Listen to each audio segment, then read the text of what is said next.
preparation. Preparation is so key to good classroom management. We want to avoid dead time in the class. By this I mean times when you're not talking. If you have those times, your students are going to fill them in with behaviors of their own, most of which are going to violate your classroom rules. So here's a few tips for preparation. 1, know what you're going to say. Once again, we want to avoid you losing track in your lesson or not knowing what activity comes next, and that dead time as you try to figure it out, because that's when your students will start talking. The second tip is to use an outline or a schedule. This is so important for having that continuity and flow in your class. And if you need ideas for a schedule, I'm sharing the schedule that I use as an editable template. Look for it in the link below this video. Tip number 3 is make sure you have all of your supplies and visuals ready.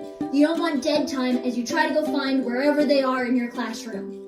And this leads me to tip number 4. Make sure you spend some time before class setting up. I like to get to my classroom 5 to 10 minutes early, and so I have the time to set out all the supplies I'm going to need. I put all my visuals in the order that I'm going to need them, face down, where I can get them. I already have all my scripture passages marked in my Bible with sticky notes or with a bookmark.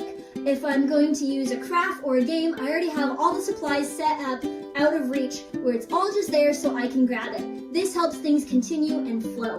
And finally, don't spend too much time setting up. For example, if you're doing a craft or a game, you want to make sure there's not a lot of dead time where the students are just sitting as you try to set everything up.